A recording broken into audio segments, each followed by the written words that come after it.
Brady disclosure from Wikipedia. The free encyclopedia Brady disclosure consists of exculpatory or impeaching information and evidence that is material to the guilt or innocence or to the punishment of a defendant.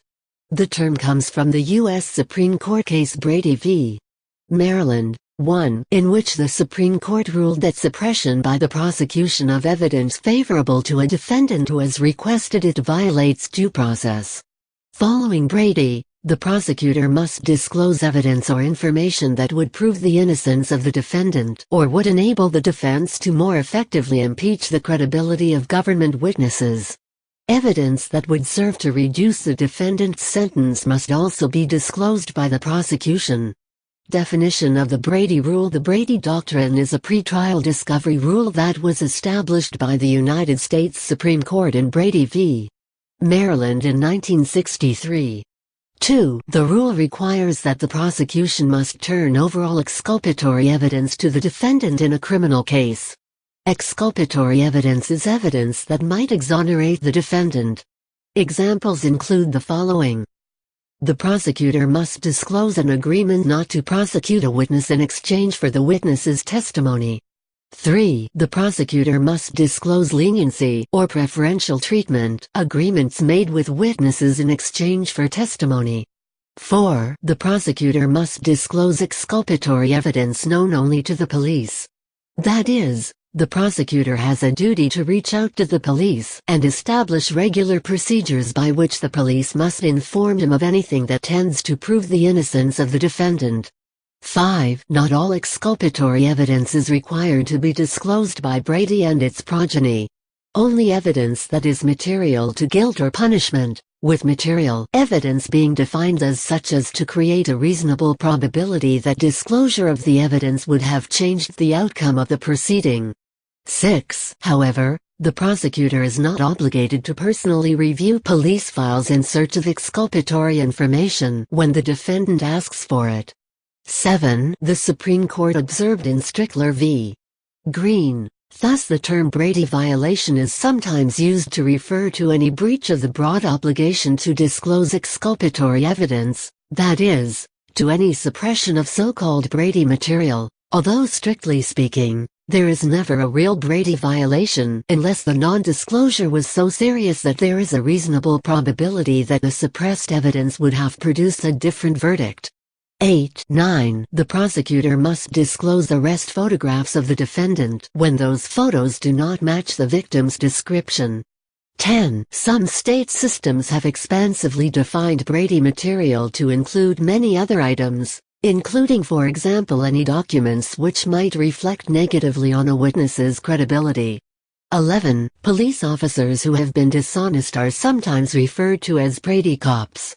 Because of the Brady ruling, prosecutors are required to notify defendants and their attorneys whenever a law enforcement official involved in their case has a sustained record for knowingly lying in an official capacity. Procedures for compliance. In order to ensure compliance with Brady, the United States Supreme Court repeatedly urged the careful prosecutor to favor disclosure over concealment. 13. Conformity with Brady is a continuing obligation of prosecutors. Some prosecuting attorney offices have adopted and created specialized procedure and bureaus to meet their burden. 14. PCHES v. Superior Court 15 is the source for a PCHES motion. Such a motion can be made by a criminal defendant to discover complaints made against a police officer, and the investigation of those complaints, such that they are contained in the officer's personnel records. The motions can be made in a California Superior Court under California Evidence Code 1043 to 1046. 16. Notwithstanding the broad nature of the discovery that the Associated Court rule and statute provide, getting actual records is problematic. In California, there is a carefully prescribed procedure governing such request, and making disclosure without an order is a crime.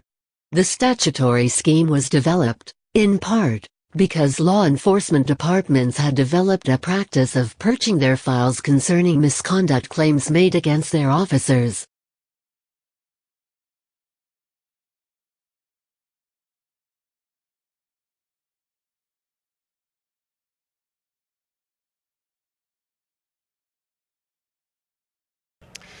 In 1963, the U.S. Supreme Court decided the case of Brady versus Maryland and held that the Due Process Clause of the 14th Amendment, and certainly the Due Process Clause of the 5th Amendment, required that the government not suppress evidence that would exculpate or would tend to exculpate the defendant. The scope, that was much easier to state the principle of Brady than to enforce it. And Brady continues to vex our courts and to vex our prosecutors and to vex, certainly got to be vexing to defendants as well and to their counsel as to what the scope of the right is under Brady and the extent of the problem. We're going to present for you, we have only 45 minutes for this session, and then we're going to break into our constituent sessions. But during this time, we are going to offer you a discussion or debate between some very well-qualified people. We have with us, visiting from Dallas, Texas, Sydney Powell. Sydney is a former assistant United States attorney. She is now in private practice, where she does mostly criminal defense work and mostly appellate work. Sydney has written a provocative book called License to Lie, which is a criticism of the Department of Justice and its practices under Brady. She begins with an extensive discussion of the prosecution of Senator Stevens of Alaska and some of the debacle that followed that prosecution. She also has criticism coming out of the Enron prosecution, in which she had a front row seat. Sydney is critical as well of other parts of the Department of Justice. Opposite Sydney, we welcome Jenny Durkin. Jenny is the inverse of Sydney. She was formerly a defense attorney and in private practice, and is now the United States Attorney in the Western District of Washington in Seattle. I'm sure that they'll provide us with a different perspective on both the scope and the nature of the problem concerning Brady. To moderate this, we've invited Senior Circuit Judge Michael Daley Hawkins. He's uniquely qualified for this. Judge Hawkins is both a former United States attorney and was in private practice in Arizona. And if any of you have appeared before Judge Hawkins in a criminal matter, you know that Judge Hawkins cares deeply about fair play by both sides and the enforcement of the rules of procedure and the constitutional rights of the defendant. So with that brief introduction, I'll turn it over to Judge Hawkins.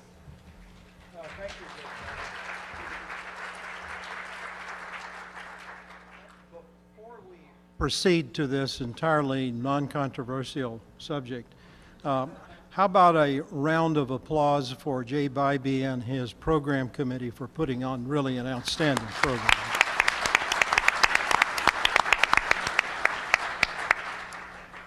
I was reminded of one of my first experiences as a government lawyer, hearing about the different sides here. I'd been a U.S. attorney for about a week, and an assistant ran in the office and said, I'm supposed to argue an appeal before the Ninth Circuit on Monday, and Judge X has scheduled a trial and says I can't get out of it. And I said, no problem, I'll go argue the appeal. In those days, the panel was disclosed on the day of argument. And I got to the Spring Street Courthouse, this was long before Pasadena, and I knew the two circuit judges that were involved. I knew a lot about them. I had appeared in front of them before. But the third judge was a district judge whose name shall remain anonymous. And I'd never heard a word about him. So I quickly ran to a telephone, called my buddy Mike Walsh, who was the U.S. attorney down in San Diego at the time. Lovely man, not with us anymore. He, like me, had done white-collar work before becoming U.S. attorney, and I said, what about Judge X? Can you tell me anything about him? And he said, oh, he's horrible. He's terrible. And then there's this long pause, and he says, wait a minute, we work for the government now. He's wonderful. So with that in mind, we'll begin our discussion of Brady, and we've decided by an earlier flip of the coin that Ms. Powell would go first. She'll have about 10 minutes to explain why she thinks this is a problem and what is or is not being done about it. Sydney? Thank you. It's an honor to be with you. I really appreciate being included on the program. I want to acknowledge, first of all, that I think the Department of Justice has taken a lot of good steps in the right direction since the Stevens prosecution to improve and reduce the number of Brady violations. My concern is actually with intentional Brady violations in particular, although any Brady violation is certainly a problem. But the Attorney General has announced that he's going to start taking initial conversations with defendants and taping them. They've made changes to the U.S. Attorney's Manual to broaden the scope of discovery. They have instituted training nationally to make sure prosecutors know their Brady obligations. And I think most U.S. attorneys, without a doubt, do a really great job with large caseloads and all kinds of pressures. The problem comes when there is an outlier, as there were in my book, License to Lie, or those that aren't in the book but that make the Washington Post or USA Today series on prosecutorial misconduct. Let me interrupt you for just 1 second. I'm an appellate court judge. I can't do without a clock. Can you start the clock? It's on 0. And I demand more time.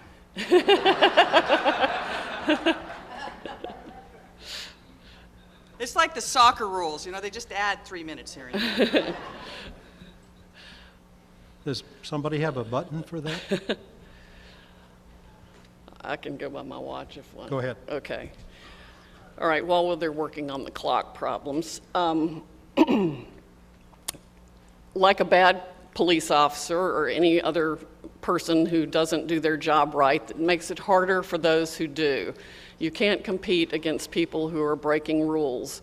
As Brendan Sullivan said in the Stevens case, if we can't trust the government, if they're going to hide things, then there's just nothing you can do about it. And the worst thing about a Brady violation is you don't know what you don't know. The defense attorneys have no way of getting the evidence that the government has unless the government hands it over in many, many cases.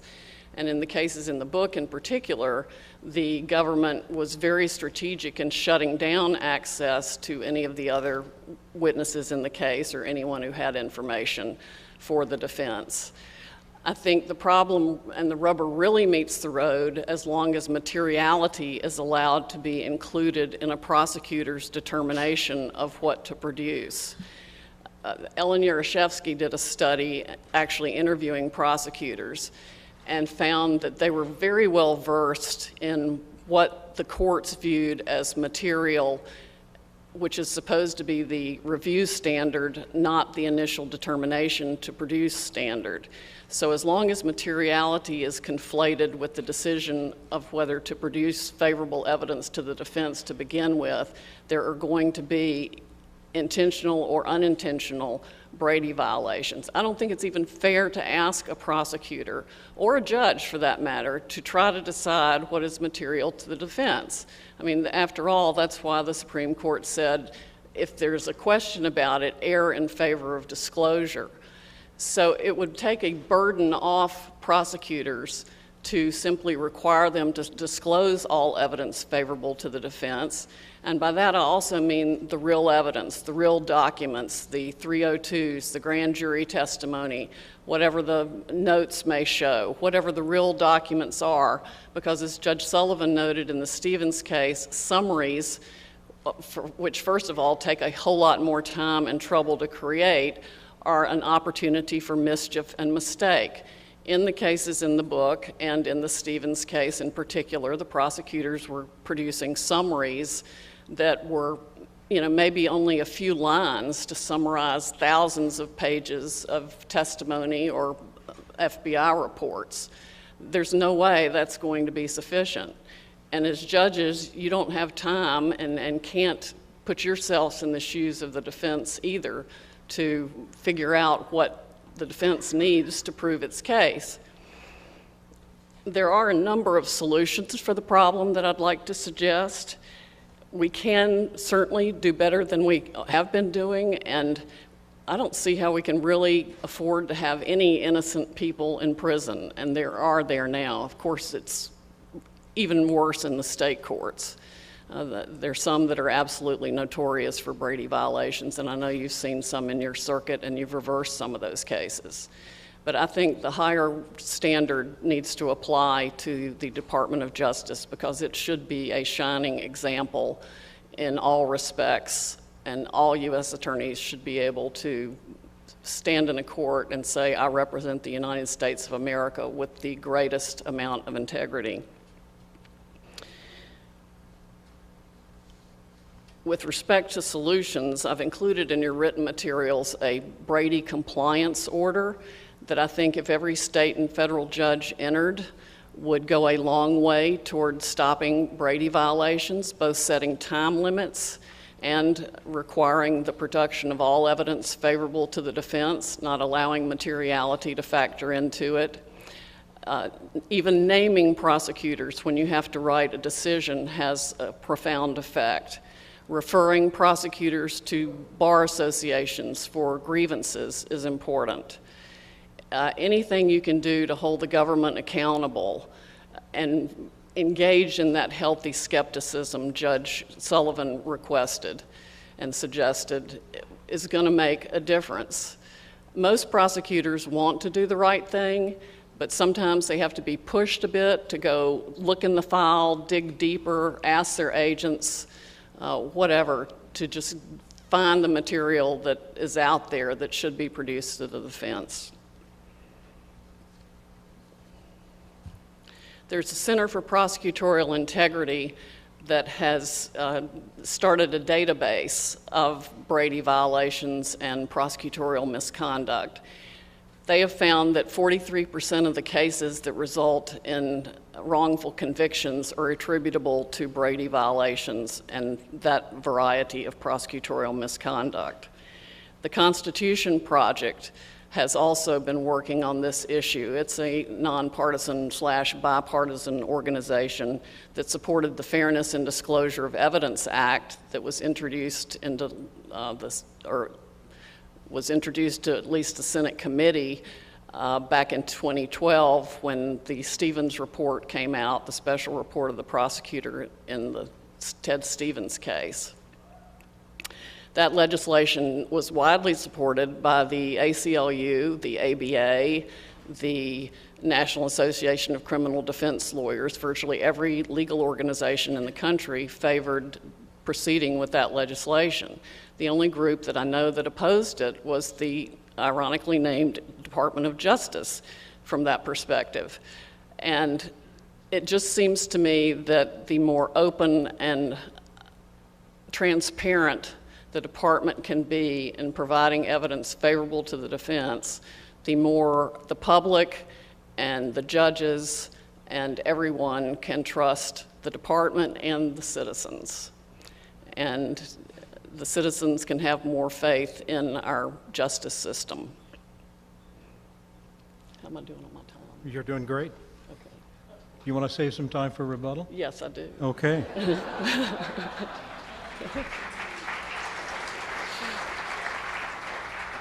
We'll hear from the government at this time, the United States Attorney. Thank you, Your Honor. I'd like to thank you and Judge Bybee for having this opportunity. I also want to give a special shout out to Judge Richard Jones for his work on this conference and the conference before, and because he comes from the best district in the Ninth Circuit. In many ways, you know, this was framed as a debate. I was happy to follow the panel on implicit bias. And Judge Kaczynski, Chief Judge Kaczynski, are you in the room?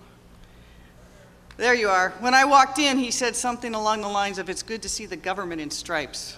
I'm not saying there was any bias there. Look, this isn't really fairly noted, I think, as a debate, and while I, as my friends know, I can go toe-to-toe to people, I think that there is much that we agree about. Number one, I think I agree with Ms. Powell, and she agrees, there is no debate about what the obligations of prosecutors who work for the Department of Justice is. Nor is there a reasonable debate about what Eric Holder, as Attorney General, expects from every one of the employees of the Department of Justice. The Department of Justice, the word justice is not just a name. We are the only agency that has a moral value and a national inspiration contained in the name of the agency, and it means something. We have an obligation to do what is right, to do what is fair, and to do what is just in every single case. I think on this we can agree. But after that, I'm afraid we part ways. And we part ways for a very important reason, and that is because facts matter. When looking at the concrete facts, there is no, and excuse me, Chief Justice, there is no epidemic of Brady violations. I think it is a very important thing for us to be discussing what the limits on government are and to always talk about and be cognizant of what the government's obligations are, because it is the limitations on government, truly, that separate our democracy from what could be tyranny. The Department of Justice and federal prosecutors do not shirk from that duty, nor do we shirk from having that kind of debate. But I do think that it does not serve us well by having a very rhetoric-filled polemic debate. Sometimes that happens around this topic, and I'm reminded from the words of Hamlet that says, "A tale full of sound and fury, signifying nothing." So I would like to discuss three things. The first is, as I said, facts matter. And the facts demonstrate, I think, categorically that there is not an epidemic of Brady violations by Department of Justice prosecutors. We are rightfully held to the highest standard. As I said, we know it is our obligation. But the facts show that true misconduct is not only not rampant, it is rare. The second point I'd like to make is, even though it is rare, we know that's not good enough. While we are a human endeavor, we also understand we need to do more. And I was glad to hear Ms. Powell recognize that Attorney General Holder has done much to improve what the Department of Justice stands for and to hold people accountable and to make sure that these standards are in our bones. I want to talk about that a little bit because we all know that a single case of injustice cannot stand. Finally, the last point I'd like to discuss is that I think it is really a grave mistake for our system of justice to politicize or polarize this issue. I think we would best be served by adopting the American Bar Association resolution that calls upon courts, and I would love to see the Ninth Circuit set the standard on this, calls upon courts to reserve the term prosecutorial misconduct for those cases where there actually is real misconduct, intentional misconduct, bad acts. And where there are just errors, the courts would use the term error. I also think, and I'll end my remarks when I get to it, by talking about the special obligation that I think all of us owe to our society, judges, lawyers, and the court, to protect our system of justice. Because I believe that if we let our system of justice become fodder for the political arguments as the two other branches are, that our society is in peril. So first, let me get back to facts matter. I think the facts demonstrate very clearly that there is not a rampant problem with Brady violations of the Department of Justice. And just as a little bit of background, as Judge Hawkins noted, I came to this job never having prosecuted a case before. My very first cases I ever tried were on behalf of criminal defendants. Brendan Sullivan, I worked with him for a number of years because I practiced and was trained as a young lawyer at Williams & Connolly. I know a lot of you are thinking, I know Brendan Sullivan. Brendan Sullivan is a friend of mine, and Jenny, you know Brendan Sullivan. But I will say, anyone who knows me and anyone who has seen me practice knows that I'm not a person who will punches. I will tell you that since becoming United States Attorney, I hold my lawyers to even higher account than before I was United States Attorney. And I will also tell you that I am immensely proud. I am proud of my colleagues. The U.S. attorneys of the Ninth Circuit are remarkable people and remarkable leaders, and you will not find lawyers more committed to the premises of justice anywhere. They are second to none. I am proud of the lawyers I lead, and I am proud of our department. But mostly, I am proud of the system we all serve, because while it has problems and errors and challenges, it truly is the thing I believe that makes our society different. Some statistics. I'm watching my clock and the judge is getting nervous. The judge is listening. We all know that most lawyers, I didn't appreciate this till I became a federal prosecutor, Most lawyers are bound by the bar rules and subject to the discipline of local bar associations, and that is pretty much the bounds of what their responsibilities and obligations in terms of ethics and where they're held accountable. Every federal prosecutor is also responsible to those bar associations, but in addition, the Department of Justice has an Office of Professional Responsibility. Every time there is a cognizable complaint that a Department of Justice prosecutor has violated one of its duties, that goes to OPR. A complaint can be made by the public, by a judge, by lawyers like Ms. Powell. OPR, also what I affectionately like to call, says, trolls the advance sheets and looks for any opinion in which a Department of Justice prosecutor is held by a court to have violated one of their obligations. And if you like government regulation, you would love being a federal prosecutor, because our regulations are not just our rules of ethics. They flow from the Constitution, from the court rules, from Congress enactments like the Jank Acts. They come from the United States Attorney's Manual and from a multitude of policies that are enacted by the Department of Justice. A violation of any one of those obligations can subject a prosecutor to an investigation by the Office of Professional Responsibility. And so since we have those gates wide open, since anyone can make a complaint, and since the office itself looks for every opinion in the advance sheets to see if there's been a problem, are we suffering from a tsunami of misconduct? No, the statistics show just the opposite is true. If you look at what the Department of Justice does in a 10-year period from about 2002 to 2012, and I've looked at the numbers for 2013, they're consistent. The Department of Justice filed over 800,000 cases against 1 million defendants. 800,000 cases, 1 million defendants.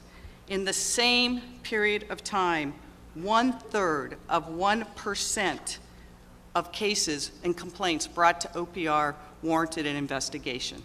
1/3 of 1%. Less than 0.03% even related to Brady and disclosure obligations. The statistics show that there just is not that tsunami. And of those complaints, the majority were held to be without grounds. Now, I know I was a criminal defense lawyer and I can hear it, that just shows it's a whitewash. They're internal, they're not doing their job. Well, here in the Ninth Circuit, I don't think anyone would accuse any of our judges of being those that would whitewash any injustice. I just don't believe it. And the statistics from our circuit are not dissimilar. I didn't have the ability to go look at that same 10 period of time, but I did look at the past 2 years. Looking at the Ninth Circuit statistics, now again, we all know how those statistics are arguable, but approximately 20,000 criminal cases are filed in the Ninth Circuit a year. So in a 2-year period, approximately 40,000 cases, criminal cases filed in the Ninth Circuit. In 2 years during that period of time, there have been exactly 42 memorandum dispositions or published opinions that directly address claims of prosecutors violating their obligations. I think that's an astonishing number. And of those 42, only 28 dealt with Department of Justice lawyers. The rest related to state claims and habeas, which I am not here to talk about. I know there'll be questions on it. I'm here to talk about the Department of Justice. Of those 28, only 3 were reversed. So in a 2-year period of time, 40,000 cases, 3 cases. 3 cases too many. Please understand the Department of Justice thinks that's 2 cases too many, but we are a human endeavor. So facts matter, there isn't a problem. I think Ms. Powell has addressed, we put in the things, the steps that Attorney General, my second point, has taken to make sure we do better, and we will do better.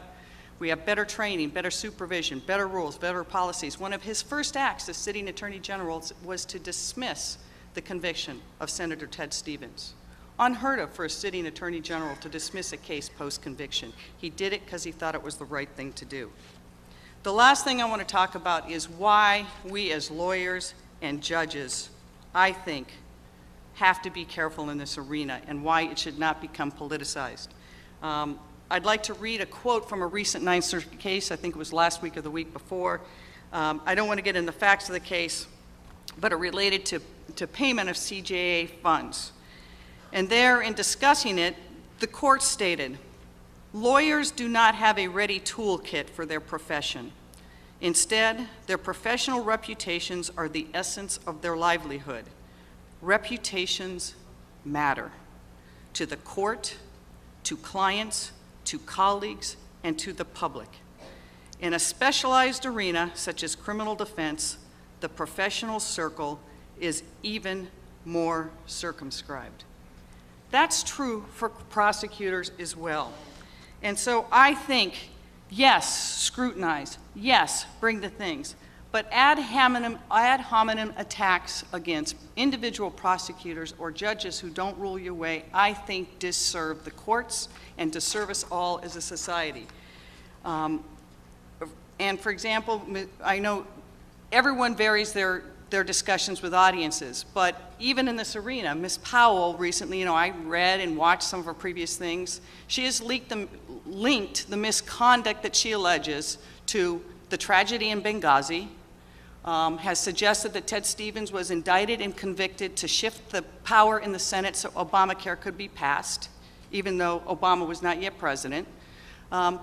Those kind of things outside of another context, I think, have a place. But I think what we have to remember is our courts are different and they are special. And I really mean that to my bones. If you sit outside any courthouse in this country, in any corner, any county, any city, any federal courthouse, and you watch who walks in that courtroom, you will see people of every stripe, young, old, white, black, gay, you name it. They walk in as victims, as witnesses, as family members, as criminal defense lawyers, as judges and bailiffs. And the people walking through those doors bring with them the things that are the most important in their life, the most important things. And then they take those problems and they hand them to complete strangers to decide. And they do it for only one reason. They do it because they trust. They trust and they have faith. And I think we must do all we can to keep and maintain that faith. It does not mean we cannot scrutinize, but it should mean we should not politicize, because our courts cannot become as lowly thought of as the other branches of government, because then people will not trust them, and I believe our society will perish. Thank you. This complete stranger says you're out of time. Well,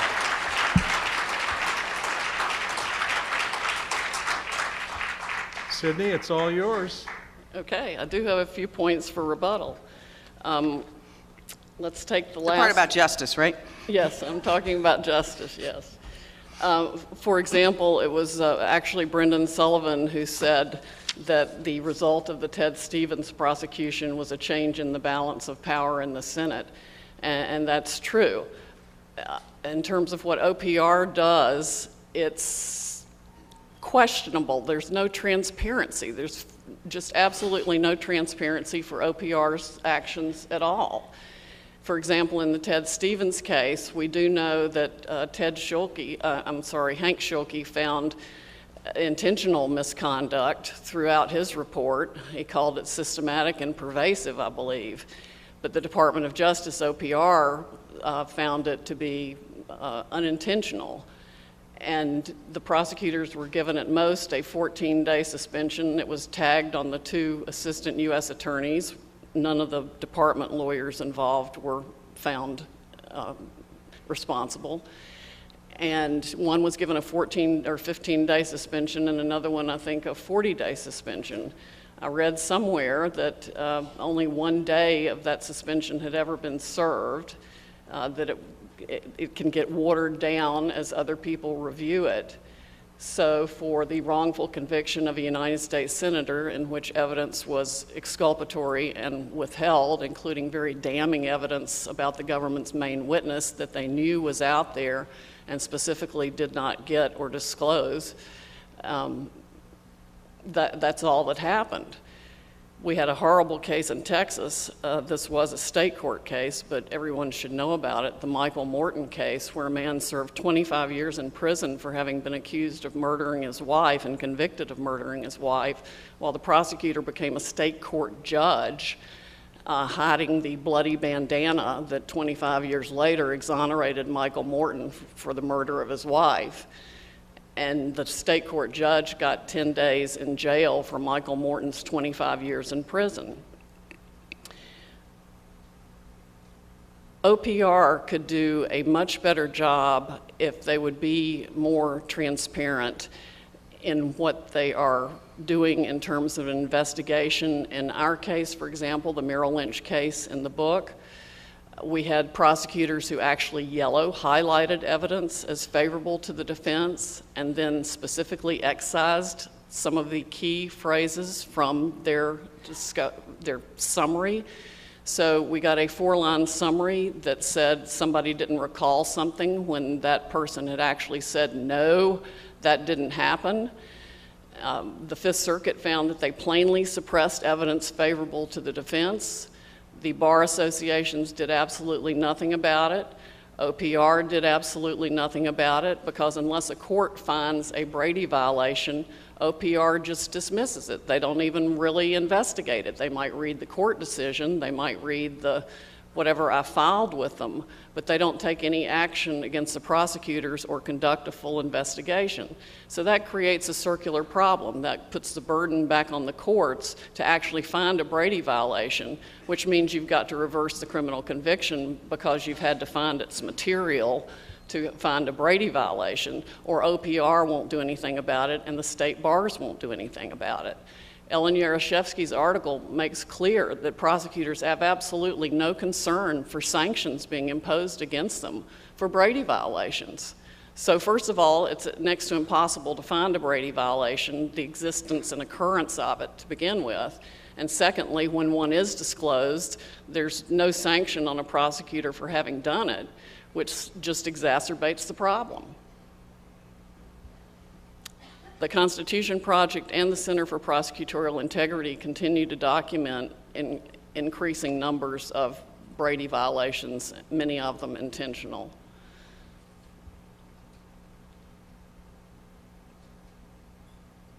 All right. Yes. Well, we're going to have some time for questions, and I will exercise the prerogative of the chair by asking a question of both our presenters. In fact, I'll ask you both the same question. And I'll start with you, Ms. Powell. Do you think there's a difference in the quality of ethical behavior on the part of line assistant U.S. attorneys and lawyers from Main Justice who may come out to the Western District of Washington and try one case, however headline grabbing it might be? I do. I think generally the line assistant U.S. attorneys that are in your courtrooms every day, you develop a relationship with them, you know you can trust them, and if they step across the line, you know how to remedy that because you have them with you all the time. And they want to have a good reputation. I mean, I would have stuck myself in the eye with a needle before I would have told any judge in the Fifth Circuit or the Western District of Texas that something that wasn't right. That's how important most assistant U.S. attorneys take their responsibilities, which is why I was so upset when I saw what I saw and had to write the book. Same question. I think that there's a distinction between ethics and experience. Every lawyer I've dealt with, whether it's from a Main Justice component or a U.S. Attorney's office, is told and understands they have the same obligation. And that's why I think it's really important to distinguish between true misconduct, where someone is trying to cheat, and misconduct because a case is so large and mistakes are made.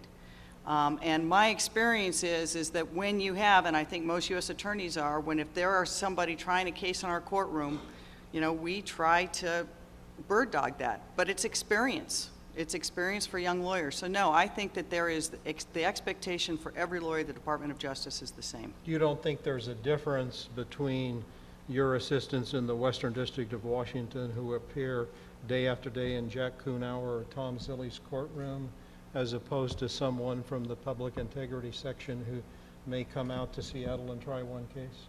If they've been in Jack's courtroom and they survived, yes. Look, there's obviously a difference in every courthouse. You understand what every judge expects of you, and you understand how to move the courtroom, what the lower bench expects, and the like.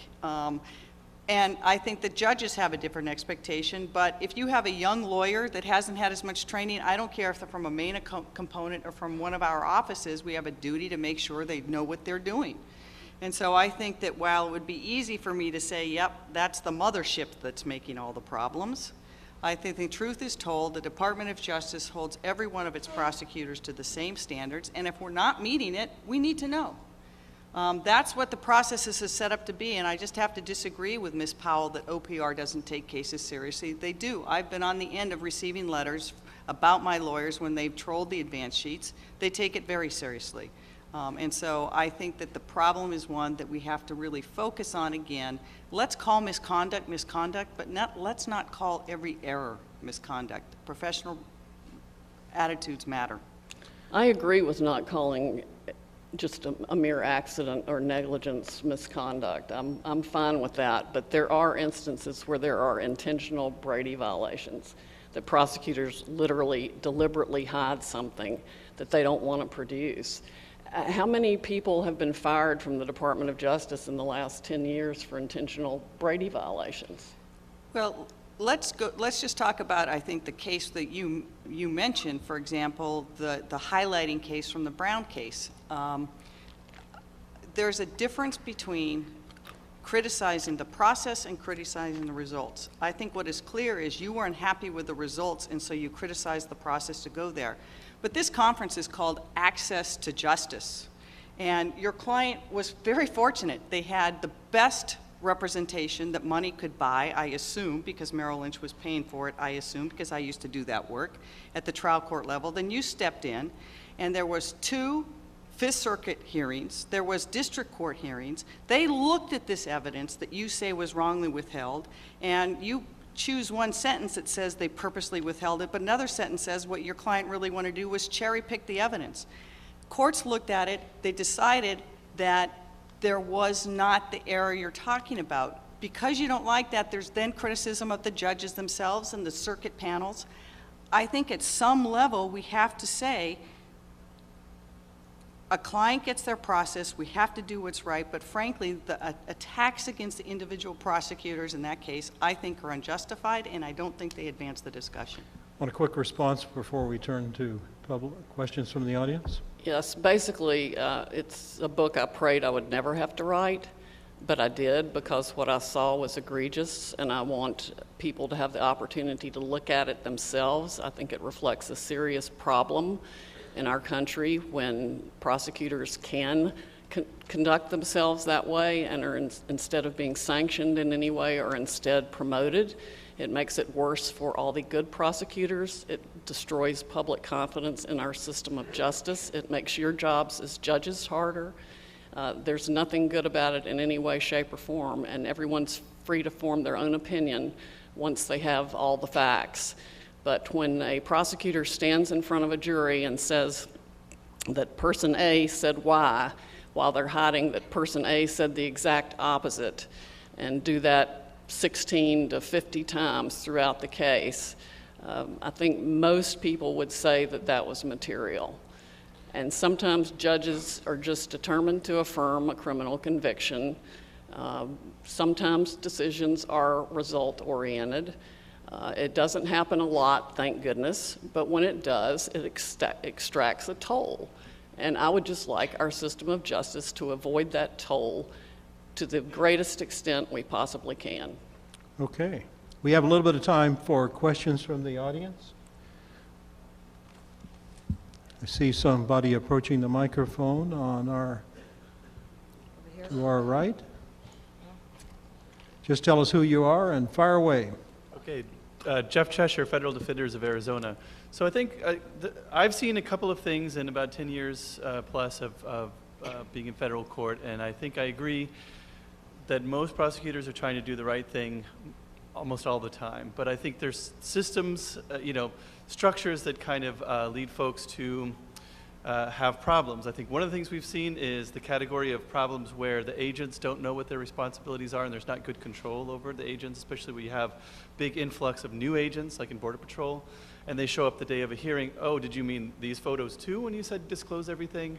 And then, we get into that problem of, you know, it's government misconduct, and I know it's very sensitive to the U.S. attorneys. We always try to be very sensitive to that. Is there a question in there? Yes. The question is, what I've seen is where you, I'm just trying to describe what I've seen so we can have context, but when you have, I think as a defense attorney, when you see a report and then you have a hearing and something very different comes out of the hearing, we start to think there's things that we don't see and we get concerned about it. When you get a report that says, we came in, we saw a gun in plain view, we took it, and then we left, and what you actually find is we came, we left, we developed new information, we came back in, dug in a pile of clothes, found a gun, and then came out. I think those are two very different things and they have legal consequences. And so we worry that there's things we're not seeing and that our prosecutors tell us, oh, we didn't think that was a big deal. But we think it's a big deal, and I think that's a problem. Okay. Question? So I don't know if the U.S. Attorney would like to respond to that concern. Yeah, a couple of things on that is, and it's probably not, I'm not quite sure what the question is, but I think it is. Number one, if you're a criminal defense lawyer and you don't worry, get a new line of work. I worried about everything every time. That's part of the job, and I'm not trying to be snide about that. And I also think that the world of digital evidence is changing how we do our job overnight and changing the ability of lawyers on both sides, whether it's criminal cases or civil cases, to gather and collect all the relevant discovery. I mean, it used to be, you know, now you can take pictures with a, you know, camera phone. And, you know, I think I see Judge Rothstein here. We had Andrew Goldsmith, who was appointed as the discovery coordinator for the Department of Justice. One of the steps we took in the wake of Stevens, worked very closely with the Federal Judicial Center to try to come up with some protocols and policies we could follow in order to make sure that we were working together to make sure everyone got the evidence they needed. Judge Peckman, who I think is also here, there she is, has worked, has been, our district has, again, to tout the Western District of Washington, has electronic evidence has been a bird dog on that for long, trying, because there's no question that it is more difficult in the human endeavor to get that information. But that is different than intentional acts of hiding it, and that's why I think we have to make those distinctions. Do we have to have better ways to gather that? Yes, and how do we keep innovating that? Because it is changing as rapidly as when we, you know, sitting here, there's 5 more ways for people to communicate than there was yesterday. Okay. Yes, sir. I'm Mike Filipovich, the federal defender in Jenny Durkin's district, the Western District of Washington. I also represented one of the legislators who was indicted and convicted before Ted Stevens was convicted, handled the post-conviction matter. So I'm very familiar with that litigation. But my question is this, and it's addressed to Jenny, and that is, you made a long speech about justice, the Department of Justice, and access to justice, but isn't there also a responsibility of prosecutors and justice to see that the rules are changed in a way where there's more of an even playing field with the defense and the prosecution in the area of discovery, and specifically in the area of what Brady standards should be applied at the trial level? I had 2 cases post-Stevens where we had to litigate with the district court to get a trial level lower materiality standard for Brady, and had prosecutors in the one district, it wasn't the Western District of Washington, fighting us every step of the way. Eventually in Seattle they sort of went soft on the issue just to get them to agree that we're going to apply a broader standard rather than hold this, hold the analysis to this appellate standard of Brady, which is a very difficult standard to meet. And really is an unworkable standard for a trial-level prosecutor. Over here. Should I answer? Do you want to respond to that, either one of you? Yeah, I'll answer just a little bit. Mike, I think you're absolutely right, but it's a point I want to make is this, is there is no question every defendant is entitled to a fair trial, but I have never seen a perfect trial. And I think materiality is a recognition that their mistakes have to matter, because while we want to make sure that every criminal defense lawyer is provided a fair trial, there are also other interests that come to play in a criminal trial. The interests of the public, the victims, the witnesses, the interest that a fair result, a fair and just result happens, which sometimes means holding someone accountable. And so I think that, you know, the Department of Justice made very clear why we thought materiality shouldn't be read into the way you think, and I frankly think that's the right call. Over here. Thank you. I have read the book by Ms. Powell, and I thought it was terrific. I mean, it was extremely informative and interesting, to say the least. And I don't know how widespread the issue is or not, but clearly in the book, there are documented evidence of this issue and problems. And I'm just trying to understand what the Justice Department is doing in light of what was shown, and it's clear on the pages in that book, to learn from that and to make changes. That's a great question. There's three parts to that. First of all, there's the Stevens part of the book, which the first thing that we did was dismiss that indictment and have an OPR investigation and cooperate extensively with the Schulke investigation. The Brown case, I don't want to get into it, but I just very much disagree with the representations or the characterizations that Ms. Powell has in the book. If you take it at its most literal thing, two of the categories of documents that she objects that were not produced were given to the district court, and the district court determined that they need not be produced. All of the documents were given to the circuit court, who looked at them and said they did not demand reversal. And so unless the circuit court judges on those panels and the district court judge are part of the conspiracy to deprive people of their due process, unless that happens, then I think it is a very different picture than what's presented in the book. And I don't want to hash that out here because I think, you know, it has been done in many courtrooms and many venues. But for those things that are a mistake, we look at it carefully and we will institute those policies we need to make sure that we make as few mistakes as possible. Nothing was done by the Department of Justice to correct what you saw in the book. This is a question. Dismiss the Stevens. Most of the book is about the Stevens case, frankly, and then part of the book is trying to compare the Brown case to the Stevens case, which we can have a personal debate after this. I think is just a misplaced comparison. A question for Ms. Powell. What empirical evidence do you have that indicates that the specific problems that you point out in your book are widespread or increasing? We heard General Durkin provided some evidence, and do you have counter evidence? Yes, including in the written materials is a letter from the Constitution Project that documents a number of cases. The Center for Prosecutorial Integrity has found even more. The Barry Scheck's Innocence Project, as you know, which is usually state-related, is freeing people every day because of Brady violations. Most of the prosecutorial misconduct that is either Brady-related or intentional creates a wrongful conviction. My question is, do you have any empirical evidence that rebuts General Durkin's evidence? I have not personally... Other than anecdotal? No, I have not personally done any sort of statistical analysis. Okay, thank you. Yes.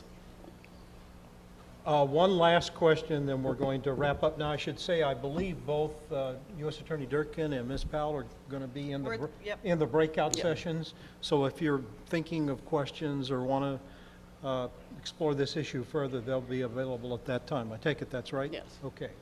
Last question. Willie Fletcher. I don't have statistical evidence, only my experience in the 15 years I've been an appellate judge. With respect to federal prosecutions, my sense is that the line officers, and I'm answering really Judge Hawkins' question, the line officer, U.S. attorneys are by and large very good. Where I distrust it is when we get DOJ people. That's where I have seen the Brady misbehavior. I think the major problem, however, is not with the federal government at all. It's with the state prosecutions. We see Brady violation after Brady violation coming out of the state courts, and EDPA prevents us from getting at a number of very serious problems, and I greatly regret that that's so. You know, one thing, again, coming out of the Western District of Washington, that is happening, I think, in other areas that I think will help on the state court is more courts are moving to a caseloads requirement, so that public defenders in the state system, which are just suffering under crushing weights of dockets, that we're moving to making sure that they have the ability to defend their clients in a way that is appropriate. And that's something that the Department of Justice has always weighed in on themselves in our courthouse to say absolutely, because if we don't have that fundamental first line for criminal defendants, we will have problems. The Innocence Project shouldn't have to exist. You know, that is the fail-safe that comes decades after people serve time they should not have to serve. And so one of the things I think that on the state level that, you know, we in the federal level don't see is those crushing caseloads and making sure that there's some caseload requirements for public defenders. Last word? I think we would all be better served by open file discovery. The more open the government can be about everything, the more everyone can see what's going on and be able to trust the government, the system of justice, the courts, the prosecutors, the whole enchilada. And I appreciate Ms. Durkin's participation in the debate today. Will you join me in thanking our participants today in the